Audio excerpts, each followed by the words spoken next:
Welcome back to Extraordinary Unlocked. Very excited about our guest today. Her name is Shawn Casey. Shawn and I work together at our former organization, and she's got an incredible Extraordinary Unlocked story, and I just had to bring it to the audience today. So I'm going to have Shawn introduce herself and let us know who are you. So go ahead, Shawn, kick it off. Okay. Hi. Thank you, Eugen, so much for having me. My name is Shawn Casey. I currently reside on the East Coast. I live on an island 30 miles out into the Atlantic, Nantucket. I know I haven't updated you, Eugen, on that move. I no longer live in the Bay Area. Uh, and I have three little kids now. So my daughter is 6, and I have twin 3-year-old boys who keep me very, very busy. Hey, So that's on the personal side. And professionally, I am trained as a health and wellness coach. That's how you knew me when I worked at One Medical. My background there was I built out the coaching and care navigation teams and programs. Um, and I have since, in the past few years, transitioned into my own private practice as a coach. I do holistic leadership coaching is what I call it, but it's very well-rounded. It's a lot of working with people who are usually in some kind of career transition, or they're walking through some threshold, which can always feel a little scary and uneasy or unnerving, or they might be feeling like they need to make some kind of a leap because where they're currently at right now is just misaligned with who they are in their life. So that's what I do in my private practice. And then I am the co-founder of Noria, which is a leadership development business and company that I co-founded with my partner, Allie Stark. She is also a fellow coach that I went to grad school with. And yeah, this company, we work on B2B side, and we work with other organizations and supporting them to develop their leaders into more, human holistic leaders. And then we also have a women's group that we call the residency, which is you can join individually. And it's this really, really special year-long container for any woman who is looking to, again, step more into alignment and into her true power and really level up her leadership skills. So, God, you have been very busy. Needless to say, you have been very, very. Not only are you a mother of 3 children, you made a move from the West Coast to the East Coast, but oh my goodness, you have been building a practice, a business, and just doing tremendous things. So I'm so excited to dive into it. And what I always love to start with is asking this question: what was the first job you ever had? oh man. So I had a lot of odd jobs in middle school, which I won't count, but I did do a lot of odd jobs. I think the first real job was when I worked at a deli in high school. Oh, I okay. made sandwiches, I made big vats of chicken salad. It was very glamorous. What was your favorite sandwich? Because once you work there at a deli and you're eating it all the time, you could get sick of it. But what was the your favorite sandwich to make and to eat? Man, I don't know if they're the same thing, but my favorites because this deli is still exists. It's still in my hometown. They have not changed anything about it. I think the menu is exactly the same, and I always get what's called a bug light, which is a that was the name of a lighthouse in the town that I grew up in. And it's an interesting sandwich. It's focaccia, it has Dijon, it has cucumbers and like a bunch of veggies and then bacon. So I've Bacon. never seen anything like it anywhere else. That is so great. Okay, so my question is this. I knew you as the director of coaching at our former organization, and I'm so curious, how did you even get into it? Did you know after the deli, you're like, no, no, no, I not only want to build sandwiches, I need to build up people. So tell us, how did you go from the deli to then coaching health and wellness? Gosh, that's a great question. I'll try to be brief because I was thinking about this today and I was like, oh, there has been an arc and a through line. um, which is always interesting because there usually is, but sometimes it's not totally obvious. Yes. And so I started, my career, I guess you would say, during college and a little bit after college, just working in hospitality. So I worked at these really fancy clubs and resorts and restaurants, waiting tables, hosting, serving, bartending, whatever there. And so really got into the hospitality business. It was really interesting. I was working at this very elite golf club in Nantucket when I graduated, which was in 2008, which you recall, the market crashed Right. and there was a recession. So I've been reflecting on that lately because the world is so topsy-turvy right now. And I was working at this golf club and I can't remember who exactly it was, which is really funny, but some bigwig was on the golf course. I think it was Jamie Dimon or one of the CEOs of one of the major banks. Okay. And there was no cell phones allowed on the golf course. And I'm sitting there, it's the end of the season. I'm like bartending, just sitting at this empty bar watching the TV. And, the market crashes.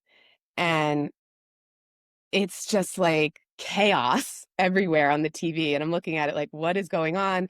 And then there's chaos on our walkie-talkies because they got to get this guy off the golf course. Like he's a major player in this. And it was just this whirlwind. And I laugh now that I don't know who that was because I'm like, anyone who was a more savvy in terms of their career probably would have been like networking and realizing the proximity to power and the people that were there and trying to, make that work for them. But I just, I didn't care. I was like, I don't know who these people are. I don't care what they do. I am so not interested in like the VC world or banking or whatever it is. Um, so anyways, which just kind of brings me to my point of like, I was trying to, at that point, figure out what I wanted to do with my life, and the job market was horrible, it totally tanked. I was newly graduated, I ended up, giving myself a permission slip to, kind of follow the seasonality of, restaurant workers. I went out to Aspen, for a winter and just was a ski bum and waited on tables and was like, I'll follow the money. When when the job market is crashing, I'll try to make as much money waiting tables. And then I spent a very humbling summer back home after that, really soul searching around like what is it that I want to do? Because I don't want to be a waitress. I don't want to be in hospitality. Some people are really good at that. I worked with those people, like, career servers who are so, so good. And I learned a lot from them. But I knew it wasn't for me. I knew there was something else inside of me. And so, um, yeah, during that summer, what came up for me was this experience I had when I was 14. I got bacterial meningitis. Oh my God. Yeah, which is a pretty serious Hmm. infection of like your spinal cord and fluid, and it can result in death. It can result in paralysis or amputated limbs. Um, Caught it early. I was treated in the hospital for like 8 days. They pumped me, I remember them saying, with like the strongest antibiotics possible, wiped everything out. And I walked away, largely unscathed, like very, very lucky. Um, but then there were repercussions after that. I started to have strange, like gut issues, digestive issues. This was before anyone knew anything about like the microbiome and the importance of good bacteria and all of that. And so I had this experience of, yeah, on the one hand, Western medicine saved my life. Right. I'm so grateful for that. And that was a fabulous experience. And then I had started to have these mysterious symptoms and ailments. And it was a really challenging thing to navigate. The doctors, didn't know what was going on with me. I think they felt frustrated. They were very dismissive at times. I got told a lot that like it's all in your head. So yeah, so that's what started to come up for me is, and eventually what happened with that is that I had to look elsewhere. I had to go outside of the conventional healthcare system and start to heal myself. I explored and worked with a lot of alternative medicine practitioners, homeopathy, naturopathy, acupuncture, and eventually, like, I did heal myself and, got back to a better place. Um, but yeah, that summer of soul searching that really came up for me as like, this is what I want to do. Like, there's something about bringing more healing into our healthcare system, like the aspects of healing where you feel listened to, where you feel taken care of, where you aren't made to feel like you're crazy. Um, and I even had this, I remember thinking, uh, why does the hospital have to be so sterile and scary? Why can't it be more like a spa, you know, something that feels good to be in and is a healing environment in and of itself. And so, um, very serendipitously, I found myself at One Medical, which is like literally. Like, did you know intentionally? So you're having the soul searching moment after the Yeah. 2000 crash. You went to Aspen, came back home. I'm assuming home is Nantucket. You came back home, or No, I lived on the mainland in Massachusetts. you just go back Mm. home. You're having this moment of self-reflection, going back in the time machine to when you're 14, having some spinal meningitis cured, but still having some really crazy moments. And then you're like, gosh, could it be a spa and a place of healing, place where you're heard and cared for? And how did you get to One Medical? Was it intentional, or was it, like you said, serendipitous? Like, oh my gosh, I landed in the perfect spot. It was It was freakily serendipitous, like and now I think about it and I kinda cringe, because 'cause I'm in this world of coaching and, like, I don't like to use, like, manifesting, but I was like, "I manifested that," because, like, I really remember this moment in my living room, in my home, being like that, like, why can't the environment of a doctor's office or a hospital be more spa-like? Like, that's someplace where I really feel at home, and for those that don't know, like, One Medical famously, like, their whole especially when I joined at the very beginning, the founder, Tom Lee, was really trying to do something different in healthcare. And the lobbies of One Medical are like so beautiful and so well decorated and designed, and you really like feel like you're in, I don't know if it's a spa per se, but somewhere really nice and calming and relaxing. Um, yeah, so the way that I I moved to San Francisco, which again is like really funny to think about now, but if anyone's listening and is graduating into this, weird world and job market, maybe this will give you some hope. I mean, my best friend and I, we bought a one-way ticket to San Francisco. We had no jobs. It was like Did it. recession. Yeah, we had a 2-week sublet. And it was just like, we'll try to make it work. We're young. Like, we have that freedom. I remember my parents actually had a really rough go with the recession. So I also didn't have a safety net to fall back on. Uh, but I was in a different position than my parents. I wasn't holding a mortgage. I didn't have anyone I was responsible for. Like, I had the freedom to, like, if I need to sleep on a floor, I sleep on a floor type of Ah, thing. that's Yeah. So we went out there, and I was probably about 3 weeks into my adventure in San Francisco, and I found on Craigslist an ad that was very vague and mysterious, and it said something like grace, poise, and something else. It was under the hospitality ads because that was the only experience that I had had thus far was in hospitality, Yeah. And so I was like, whatever this mystery job is, I'll apply for it. And lo and behold, it was One Medical. It was an administrative position. That is Yeah. so crazy. And it's under Crazy. hospitality, which today you'd be like, wait, why would it ever be under hospitality?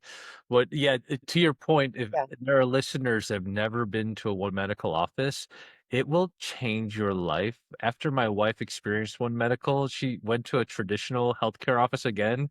She's like, they didn't even look at me, they didn't talk to me, they just came in and left. I'm like, I know, that's what it really is like.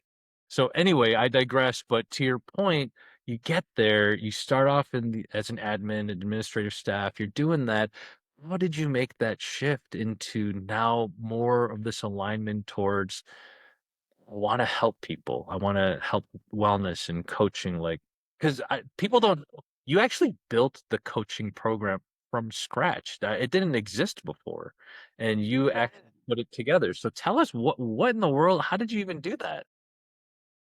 Yeah. So, first of all, I think, gosh, I was just so lucky to get this job. It was at a point where this company was exciting, it was growing, they were really open-minded.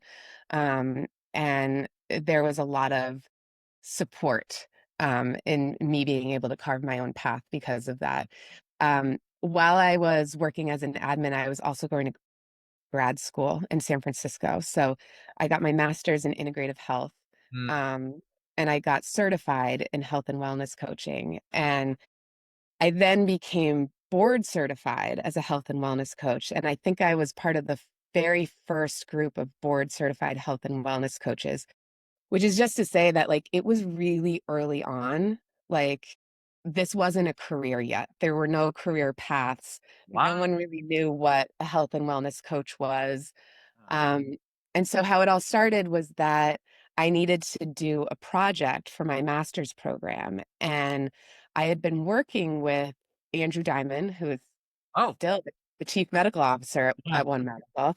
yeah. Um, I just admire him so much, by the way. He's always been so dedicated, so genuine, so authentic in regards to like his care for patients and the quality. Um, and he worked with a lot of older patients, and Andrew just had so much responsibility, and then he had all these really complex patients on top of it. And that was a gap in the healthcare system. And so essentially what I did was that I first pitched it to Andrew, like, let me do this grad school project here and build out this care navigation program, which was essentially helping really complex patients with really complex medical needs not get lost in the system. Um, and then I someone got with so another person I want to shout out, Holly Whitaker, who's gone on to do really great things herself. She saw what I was doing and took an interest in me and was like, we got to get you out of admin world and into corporate world where you can start to like, you know, build something. And so she brought me onto the billing team, which is hilarious because I was like, I know nothing about billing and I also have no interest in billing, but let's do it. Love it. Um, and then she helped me create a pitch deck. And I pitched to the founder and CEO, Tom Lee at the time. And yeah, this is the job I want. And this is the program I want to build. And this is why I think it's important and the value that it would bring to this company that you're building. And he let me do it. Shawn, this is unbelievable. So, like, there's so many questions I've got. Number one, where the conviction to go to get a master's degree in integrated health Mm. when there wasn't even a popularity to it. I mean, it probably sounded very just like maybe your parents or friends were like, wait, what the heck is that? And so, what was the conviction Yeah. to go get it and not only get the master's, but to get board certified? What was that conviction?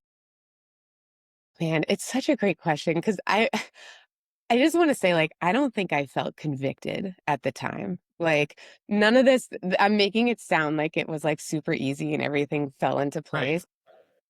Um, y- I was just following something inside of me. That's the best way that I can describe it. maybe I was naive. That could have been part of it. Like again, like it's like anyone who was a bit more savvy and smart, who was working at this golf club with a bunch of bigwigs, like would have used that to their advantage. Where I was just like, I'm not interested. I don't care. I like, what is a VC firm? Who cares? Um, and yeah, so some of it I think was just like being naive.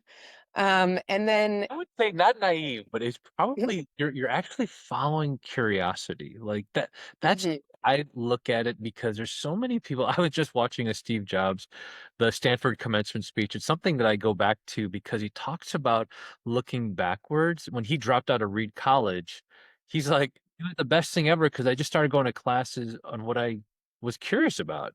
And Yeah. he into calligraphy. And he's like, that's how we have fonts today.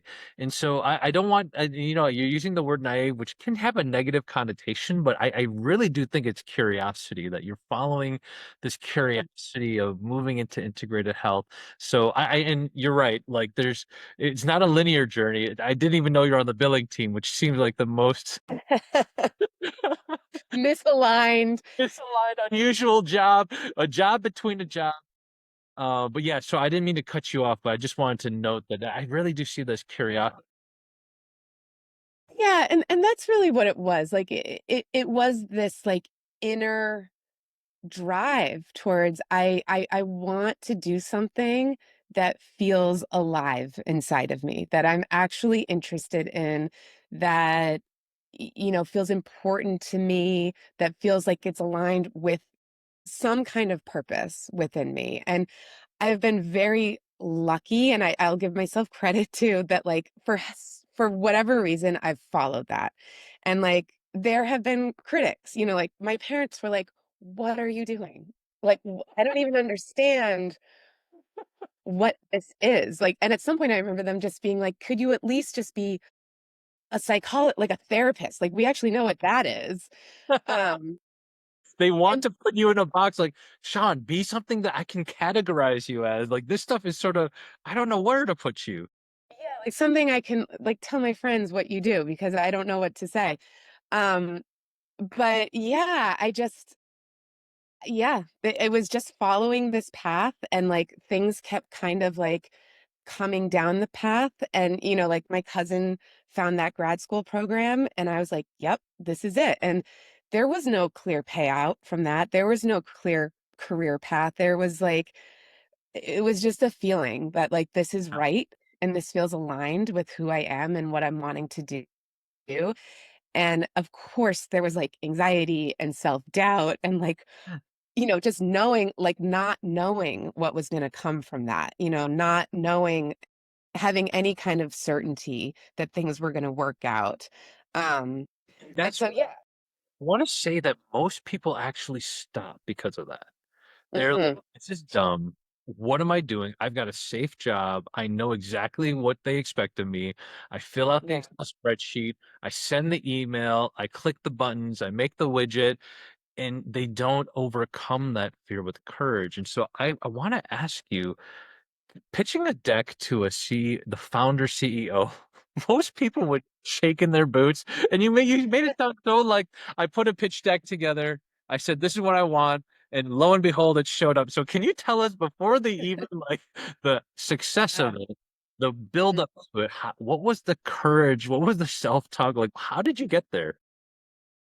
I honestly don't even know. I mean, that's what's so interesting. Like, I think back and I'm like, yeah, like what was that? It almost feels otherworldly because I'm, I don't know if you're familiar with the Enneagram. I'm an Enneagram 6, which is like, I'm always tracking for threats. I'm very, or like this is like the profile of it. Like you're uncomfortable with uncertainty. But Interesting. Very interesting. Okay. I know. So Go ahead, like finish that. something was strong enough inside of me to like kind of overcome that. And I think it was support though too. Like I said, I had some champions. I had Andrew, Meg Scott, I would say was another one. And they thought what I was doing was important. And there was this energy at One Medical, especially in the beginning days, that like what we were doing is really important and needed. And so I think there was, yeah, there was this passion, there was this drive. And there was also, I think, like I had graduated grad school at that point, and I was like, well, like, I don't know what else I'm gonna do unless this is it. Like, so I gotta go for it. That's amazing. And so you get the approval, the green light, and you start building, which I will say thematically, Mm, that entrepreneurial spirit, if you don't call it, I'm gonna call it that. That's the through line I'm seeing is just mm, blaze a trail, even though no one else has ever done this before. I'm gonna go do it. I'm gonna go build it. I'm gonna make it happen. So tell me about building the program and the practice. And mhm. what was that like? Was it life-giving? Was it like, "Oh, this is so crazy?" It was a roller coaster, that's for sure. Yeah, I think God, I'm so grateful for that opportunity because I learned a lot. Like, it was, like, almost like this very safe container to be an entrepreneur within, an existing company Yeah. and, have the safety of a consistent paycheck, but also be, yeah, like, having to do all the things that an entrepreneur does, which is, like, I just had to go for it. The I was everything. It was a one-woman show for a long time. I was, you know, doing the operations, I was designing the programs, I was doing the actual coaching and care navigation, working with patients. I was doing the internal marketing. I was, trying to get resources and uh, pitching my program in that ways and advocating for resources and trying to just like cobble this thing together. And also, as a lot of entrepreneurs will understand, like I know in the tech world, they call it product market fit, but yeah, try to find the sweet spot. Like, where is this program actually needed? And where is it not needed? And how does it fit into the ecosystem of One Medical and how this company is evolving? So, yeah, it was it was a wild ride. It was a lot of work. There was a lot of ups and downs. There was, like, many times where I was like, "I don't think the company is ready for this. They're not ready to invest in this, and is my time up here?" All of that, but slowly but surely, yeah, it started to come together. I built a team. Um, I became more of a manager and a leader, eventually a director, and, that was one of the most rewarding parts for me is being a manager and getting to mentor, other people and elevate them and, see the potential. Because everyone that I hired, kinda took a similar path that I did. I think almost all of them were started as admins.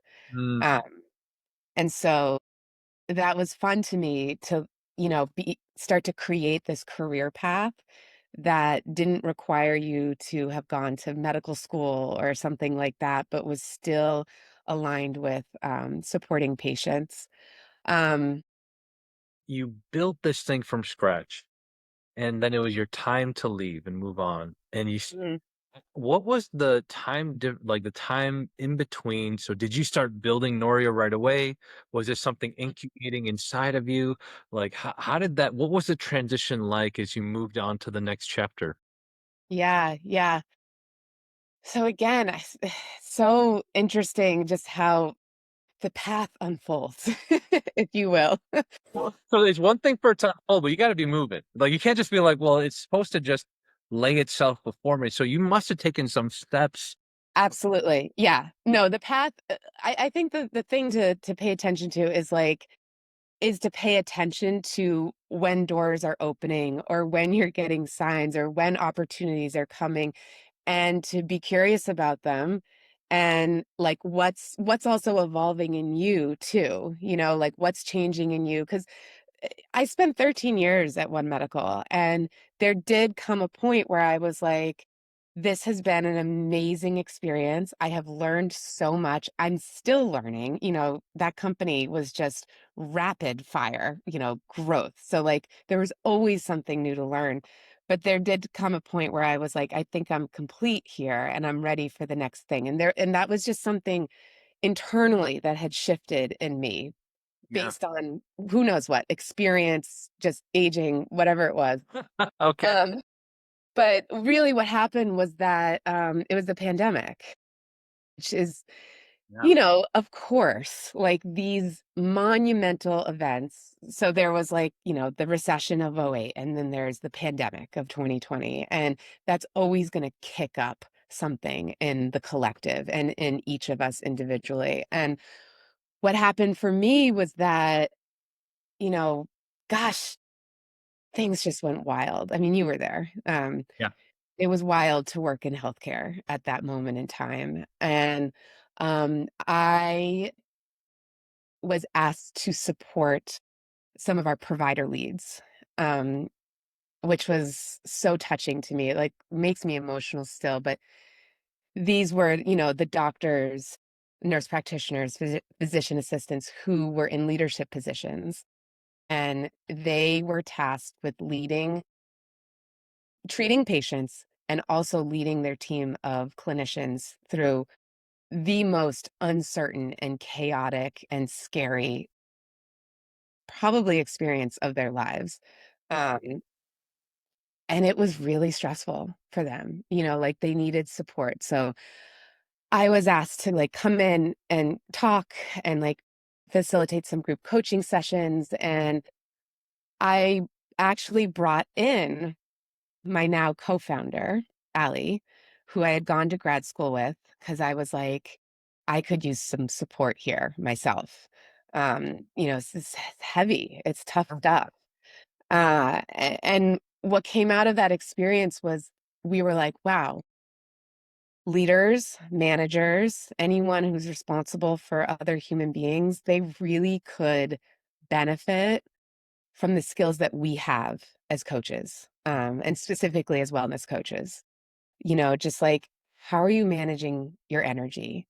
How are you preventing burnout? How are you connecting with your team members in a way that is supportive to you and also not draining, or supportive to them and not draining to you? Just this whole, you know, idea got cracked open essentially on like, this feels like a need right now. The world is chaotic. Um, there's so much in flux, there's so much uncertainty, and like these managers are having to deal with like these really human aspects of the job, like deeply emotional. Um, and they don't have, you know, managers aren't trained in that most of the time. Um, So yeah, that's where the idea was born, was from COVID and supporting provider leaders. And, um, there were some other factors. So we started building together, like hatching that idea in 2020. And then, I stayed on and we like were building on the side. And then I got pregnant with twins. In 2021, which was shocking. And I stayed at One Medical, I stayed at my corporate job for another year. And at that point, um, yeah, it just became very clear I can't. Like it was just a convergence of things. It was like me wanting to do something different and then having two babies and a toddler and just needing to make that change for my family as well, like needing more space, needing more flexibility. And so what made sense to me was, yeah, starting my own business, being my own boss. That's it's so like I'm just absolutely blown away. I did not expect to hear all of this being unpacked. Candidly, Mhm. when I reached out, I saw Noria, and I'm like, oh, that's so cool. I think it'd be great to hear the story of how it actually happened. But now, sitting front and center, getting to behold all of it, I mean, Yeah. Shawn, you have been blazing a trail, and I will say, so authentically true to yourself. Never for one moment throughout this story did I feel like, well, I had to do it for the money or I had to do it because I had no choice. But it's almost like you were following what I call conviction, following Mm, and having the courage to overcome a lot of fear. Because moving into becoming self-employed, it's the dream, and it can also be so daunting. Because talk about ambiguity. As a Enneagram 6, like I Oh, yeah. you're moving into the complete unknown. But as I say that, I'm really curious about you living into your calling. What does that feel like? Yeah. Oh my gosh. Well, again, I'll start with like it's not all rainbows and butterflies. Like, yeah, making that leap was another time when I look back now and I'm like, oh my God, I think I had to kind of have blind faith, is really what it was, because the fears, the doubts, the uncertainty, if I spent too much in the weeds on the details of it all and like the what ifs, I don't think I would have moved. I would have stayed in my safe job, which I still liked, and I loved the people I worked with. There was nothing wrong with it, really. So there was just some like blind faith and yeah, conviction moving through me that like it's now. This is the time. Like this is what I'm being called towards, and I have to follow that call. It's really never let me down.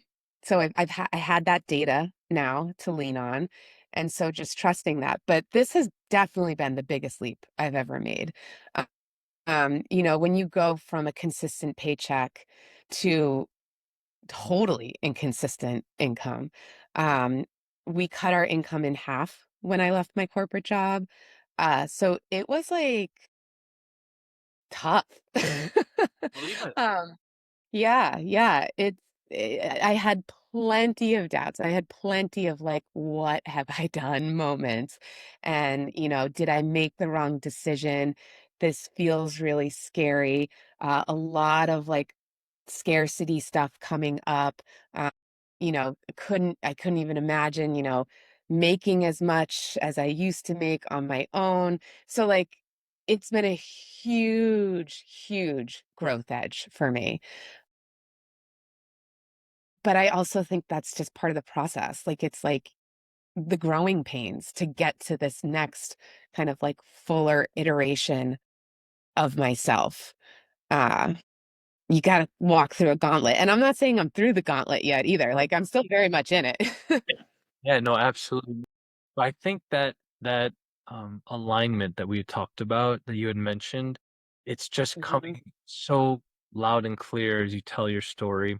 And I want to share with the listeners a post you actually had today. And I'm like, wow, this is what the timing is. And so let me read just one of those quotes that what you shared in your post on LinkedIn thing. Let me rewind here. I love when the daffodils emerge and show their bright, beautiful faces to the world after a cold, gray winter out in the Atlantic. This island is desperate for a burst of sunshine. And those daffodils are fulfilling their sacred purpose, bringing hope of sunny days ahead. Everything has a sacred purpose, even you. Mm, Those are some powerful words that someone listening today, as they hear your story, as they even hear this quote that you wrote, what yeah. is you want to say to them? Oh. Well, yeah, this is the work. It's so meta that I get to do now. Um, which feels like my sacred purpose, is helping to uncover other people's sacred purpose so that they can bring those gifts out into the world. And so my belief, yeah, is very much that we all have a sacred purpose. We are all here and meant to do something. We're meant to offer something to this world. And that can look wildly different. Like, you don't need to be doing something grand or like so, impactful. Like, it could be anything like like there are accountants who are meant to be accountants, and that's a very, very important job, like helping people manage their assets and their money.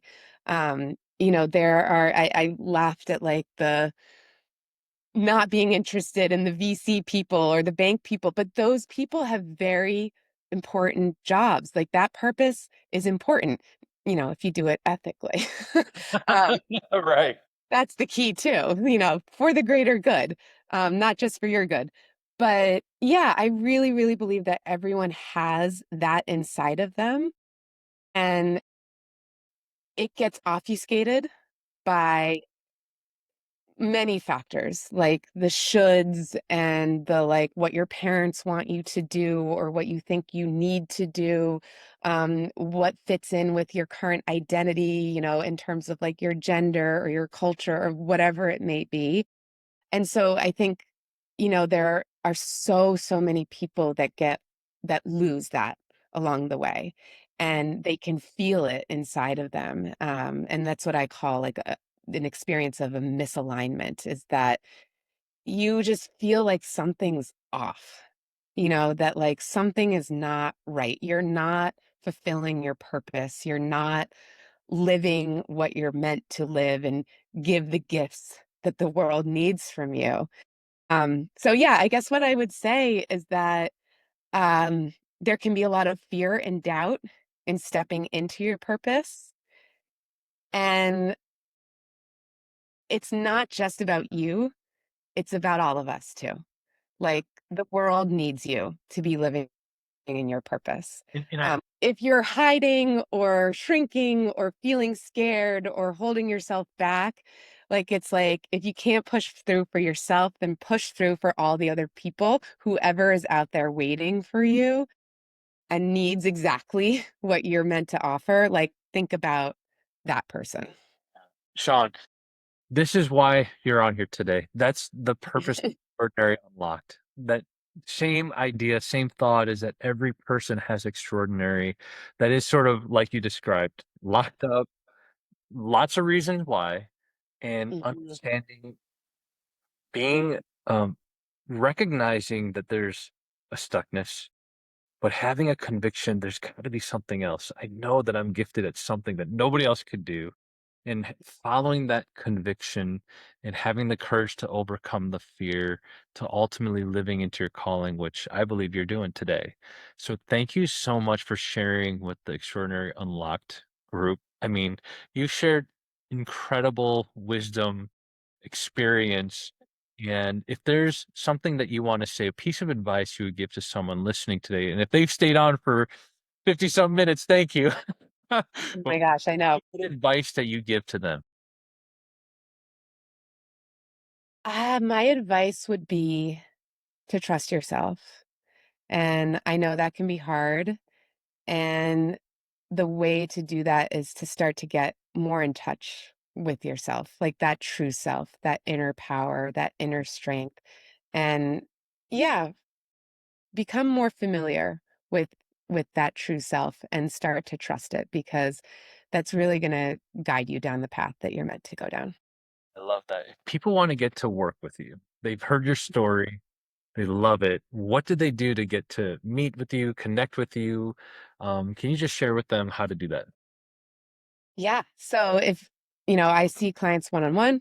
And so that's through my website, ShawnCaseyCoaching.com. You can book a clarity call with me. That's, 30 minutes where totally free. We just talk. We see if, it's a good match. I start to give you a sense for what it's like to have me as a coach. I'm mostly listening and you're doing the talking. And then, yeah, with Noria, again, we have this women's group. So that's more group work, which can be really, really exponentially powerful in terms of your growth when you're with other people, not just doing one on one work. And then we also work with organizations. So I have this fabulous team. It's myself, Allie, two other women who come in, and we facilitate offsites and we facilitate virtual kind of team group coaching and skills development. So that is through my company, Noria, at hellonoria.com. Shawn, thank you so much for sharing your story. Your unlock story is so powerful. This time has flown by. And so I always end my sessions with a lightning round of questions. Are you ready? And no, Okay, yes. not be prepped. She was not prepped at all. So moving from West Coast to East Coast and going to live 30 miles away, it sounds like you live very rural. What was your biggest surprise? Oh my gosh, so many surprises. This was a big transition that I've had to really get used to. My biggest surprise, I think I didn't realize how hard it would be to get off the island, especially during the winter. Um, yeah, I just didn't. My husband grew up here. That's why we're here now. We moved for family support during COVID. Um, yeah, and I'd only spent summers here when I was working here, and everything shuts down in the winter, and it's really hard to get off. Oh my gosh. All right.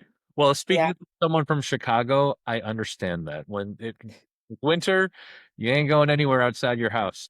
All right. Second question is this: what do you miss from the Bay? I miss so much from the Bay. Well, I'll just start with the weather. I used to, I used to live in Oakland, and I think Oakland has the best weather in all of the Bay. It was so sunny, it was so mild, it was so warm. I spent so much time outside, just exploring the hills of Oakland and all the beautiful gardens that people have there, and just admiring all the plants and vegetation. I really, really miss that. Um, Yeah, the winters are tough out here. It's tough right now. I should say we're in like a particularly April is really hard for me because you're like, it should be spring, but it's still freezing. So I Okay. miss the weather. Sorry. All right. And the last question I have, which I always ask about, is the food. So, um, Mm, is your favorite go-to comfort food when it's winter time where you live? gotta be clam chowder. Right. All right. Chowder. Home, you go to a place, like, is there a go-to spot for your family? Like I said, everything shuts down out here during the winter, but um I would say there's this really cool old restaurant called the Brotherhood of Thieves. It's like an old whaling restaurant that's like kind of dark and dank and in a basement. And they have pretty good chowder. And yeah, I just like to think of the people out here who used to survive literally off of quahogs during the winter. What? Um, I'm so now, sorry. I don't know what that is. quahog is like a big clam, like Oh, a big old clam. okay. And then you chop them up and you make the chowder out of that. Got it. Okay. Well, I learned something new for sure. Well, I not only learned about your story, but Quahog. Did not know what that was. So thank Quahog. You'll have to come out. We'll go quahogging together. you. I would love that. I would absolutely love that. Sean, thank you so much for being a guest here. Thank you. Tremendous and extraordinary as you heard, an amazing story. I highly recommend you connect with Sean. Have a clarity call, bring her to your offsite. It's going to be amazing. But thank you, Sean. We'll talk soon. Thank you, extraordinaires. Take care. Hi, everyone. Let me stop that recording.